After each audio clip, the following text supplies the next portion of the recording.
Exodus 15. After the parting of the Red Sea and yet another genocide of the Egyptians, it looks like the Israelites can finally get to the Promised Land. But first, Moses has to sing a song. Then Moses and the Israelites sang this song to the Lord. I will sing to the Lord, for he is highly exalted. Both horse and driver he has hurled into the sea. This is a weird ode. I love you, Lord. I worship you. Also, you just murdered a bunch of people who are coming after us, and we don't want you to accidentally miss next time. Actually, this song marks the end of our time in Egypt and the beginning of our time wandering in the desert. But these people don't know that yet, so they're still sorta happy. Anyway, back to the song. The Lord is my strength and my defense. He has become my salvation. He is my God, and I will praise him, my Father's God, and I will exalt him. The Lord is a warrior. The Lord is his name. Pharaoh's chariots and his army he has hurled into the sea. The best of Pharaoh's officers are drowned in the Red Sea. The deep waters have covered them. They sank to the depths like a stone. Your right hand, Lord, was majestic in power. Your right hand, Lord, shattered the enemy. I know Christian music is repetitive and derivative and never creative, but this is just sad. And extra graphic with the violence. I mean, what the hell? Is the Lord a warrior, or is he a God of peace?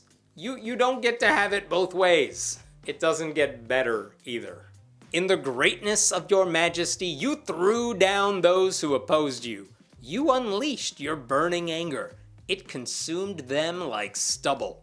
By the blast of your nostrils, the waters piled up. The surging waters stood up like a wall. The deep waters congealed in the heart of the sea. The enemy boasted, I will pursue. I will overtake them. I will divide the spoils. I will gorge myself on them. I will draw my sword and my hand will destroy them. But you blew with your breath and the sea covered them. They sank like lead in the mighty waters. Who among the gods is like you, Lord? Who is like you, majestic in holiness, awesome in glory, working wonders? You threw them down. You unleashed your anger. They drowned. The water devoured them. You're so cool, God. Where is the subtlety? Romeo never said Juliet's name this many times. Also, who among the gods is like you, Lord? How many gods do these people have to choose from? If the other ones can't do all the magic tricks, I don't understand why everyone else is worshiping them. We're still not done. God needs more praise. You stretch out your right hand and the earth swallows your enemies. In your unfailing love, you will lead the people you have redeemed. In your strength, you will guide them to your holy dwelling. The nations will hear and tremble. Anguish will grip the people of Philistia. The chiefs of Edom will be terrified. The leaders of Moab will be seized with trembling. The people of Canaan will melt away. Terror and dread will fall on them. By the power of your arm, they will be as still as a stone, until your people pass by, Lord, until the people you bought pass by.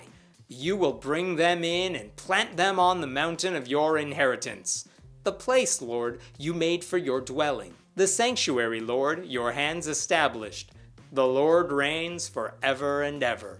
Oh my God, stop onanizing him. Did the song lyrics just start fantasizing about more genocide? Seize the leaders of Moab, melt the people of Canaan?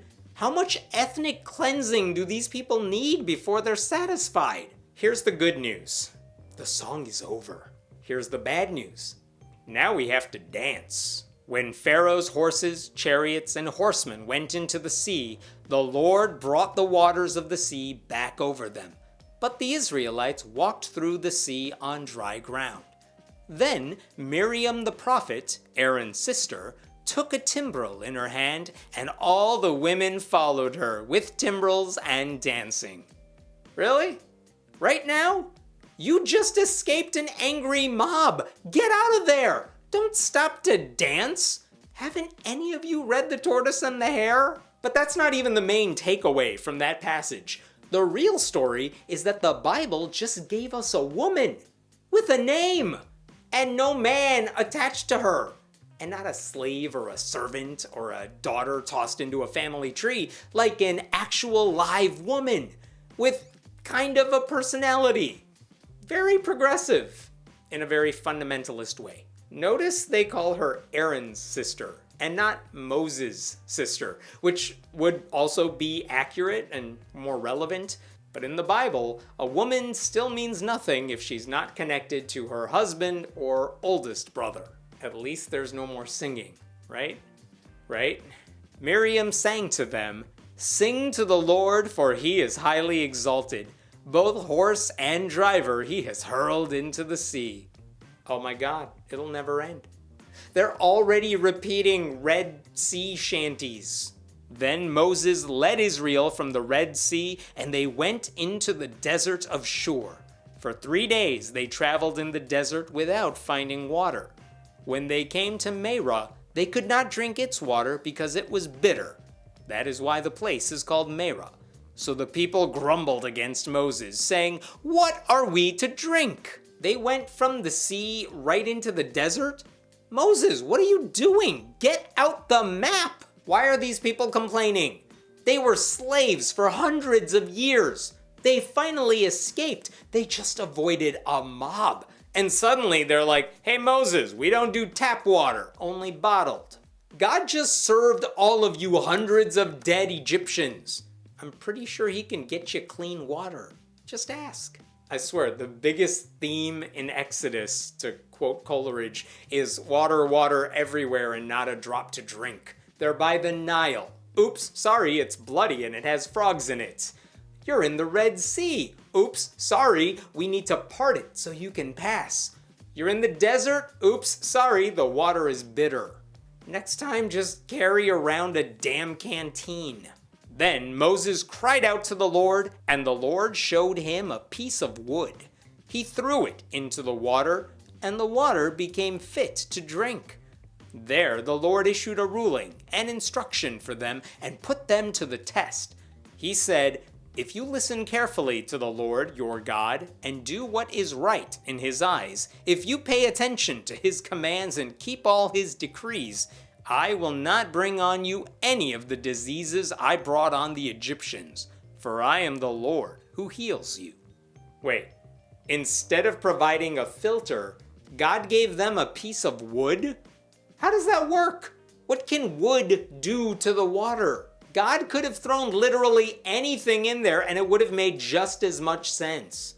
Why not one of the broken chariots just to rub it in? But at least God is threatening them. I always like getting into a fight at the beginning of a long trip. And what's the expiration date on protecting God's followers from diseases? Because Christians got the coronavirus, they get cancer, God's not stopping that. So at some point, God decided to go back on his word. I wonder which women Christians want to blame for that. Then they came to Elim, where there were 12 springs and 70 palm trees, and they camped there near the water.